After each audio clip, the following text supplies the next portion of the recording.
In the history of these United States, only 10 men have achieved the high rank of General of the Armies: George Washington, Ulysses Grant, William Sherman, Philip Sheridan, John Pershing, and the five-star generals of World War II: Dwight Eisenhower, Douglas MacArthur, Omar Bradley, Henry Arnold, and George Marshall. One of the 10 never led troops in combat: George Marshall. A one-time staff member for Pershing, Marshall's gift was his organizational skills. As Chief of Staff during World War II, Marshall led wartime planning and execution from Washington. As Secretary of State after the war, he was the architect of European reconstruction. That work earned him the 1953 Nobel Peace Prize. Composer James Hosay has created a musical and narrated tribute to George Marshall. To narrate this afternoon, the band is honored to welcome back World War II veteran Bob Johns.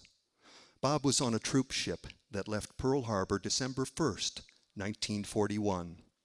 He spent the war in Australia, firing artillery and playing trumpet in Army bands. A Mount Prospect resident, Bob played trumpet in the community band for many years. Just last Sunday, though, he was wounded in action, playing a dance band job. But sick bay let him out, and we're honored that he's here today wearing his 1946 discharge uniform, a feat in itself.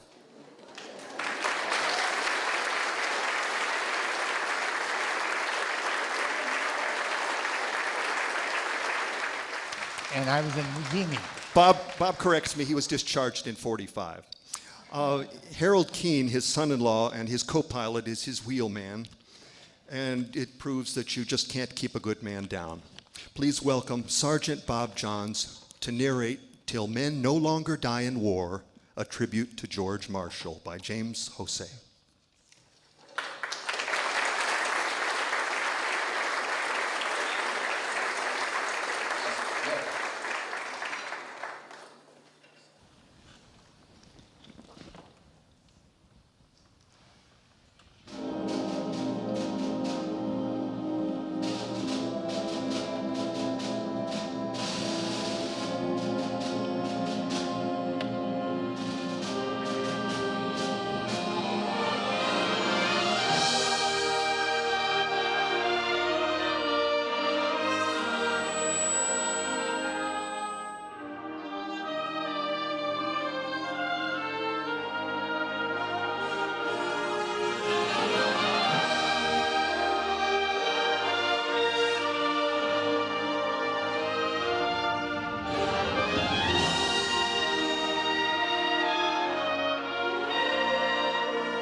Strength and compassion, two words that are contradictory, two virtues that are not.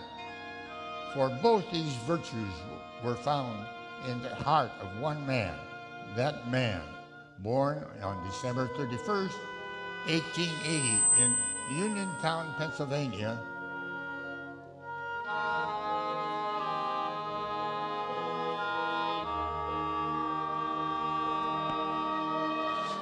One man who would rise to the highest mark in military service.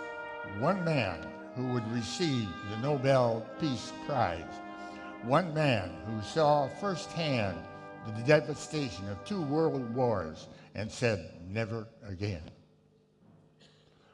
One man, George Catlett Marshall.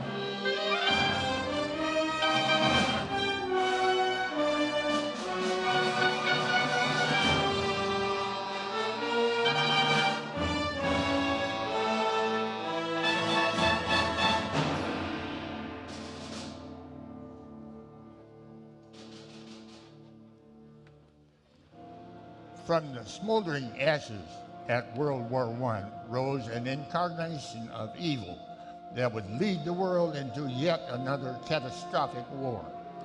Soon the world would watch in shock, disbelief, and horror as the fragile peace that was established after World War I crumbled into chaos.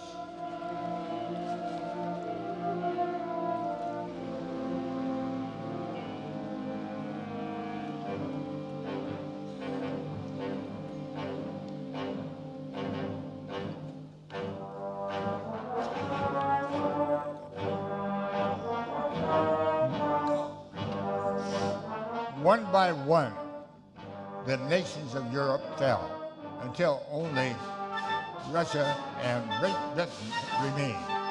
As Italy and Japan joined forces with Germany, Hitler signed a non-aggression pact with Stalin, a pact that he never intended to honor. When Hitler turned his sights on Great Britain, however, he found a level of resistance he did not expect. But as that strong nation held her ground, she looked to the west for help.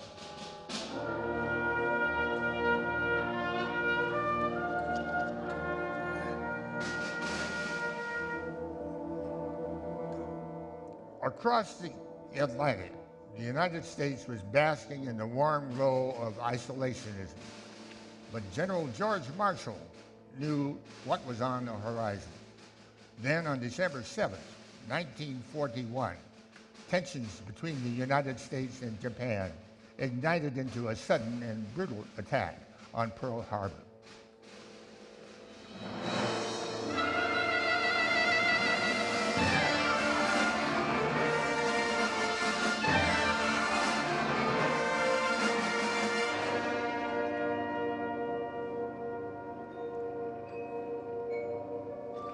There was probably no way we could have been prepared for such an unexpected and unlikely attack.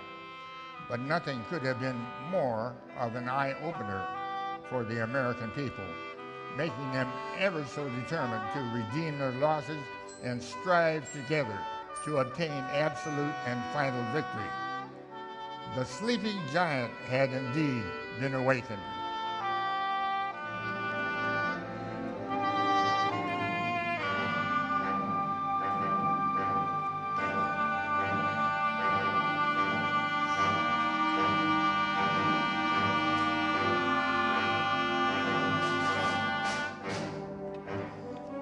With the greatest assemblage of military leaders in history, the United States plunged into the war with all of its military, industrial, and human resources. Several early defeats were proof that this would be a long and hard-fought struggle. But soon, General George Patton took command of the U.S. troops in Africa and raised the standards for military and procedures, while General Marshall intensified combat training. Soon the American forces were winning battles and contributing to the Allied efforts to turn the tide in the war. When the time came to launch a massive invasion of Western Europe, the Allied leaders devised a brilliant plan of strategy and deception that would pave the way for successful landings on the Normandy beaches. On June 6, 1944, General Dwight D. Eisenhower gave the order to launch the invasion of France, forever to be known as D-Day.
But the price for D-Day was high.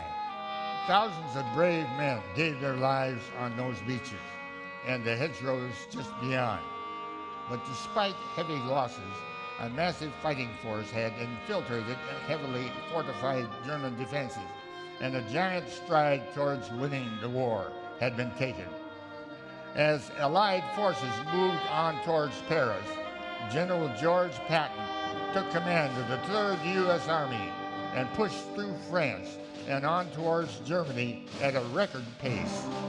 Despite a last-ditch, desperate counteroffensive by the German army in the Ardennes, Allied victory was inevitable.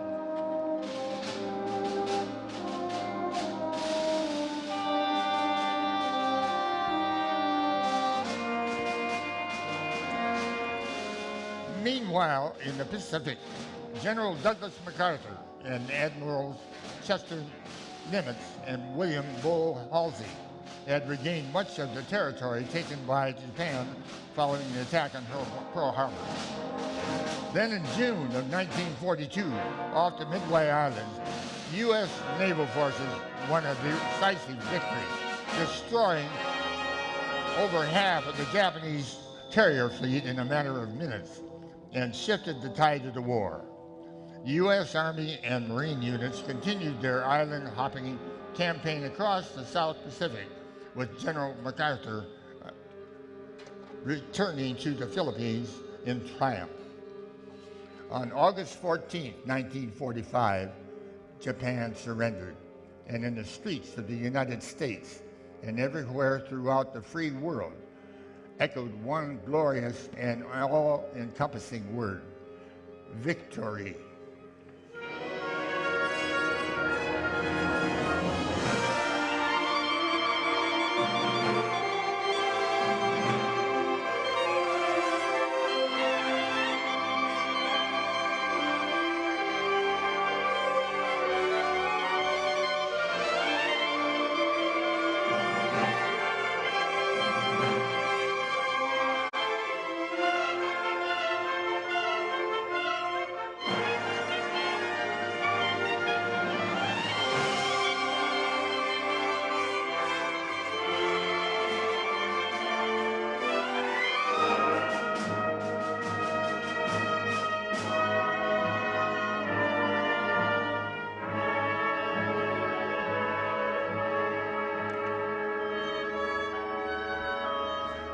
Although the Allied victory was total and unquestioned, the complexities of World War II left General Marshall, now the U.S. Secretary of State, with several questions to ponder.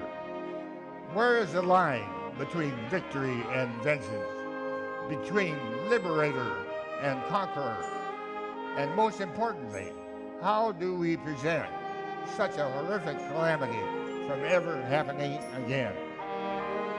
After much thought and reflection, and with strong support from President Truman, George Marshall emerged with his answer: the European Recovery Plan, which would become known as the Marshall Plan.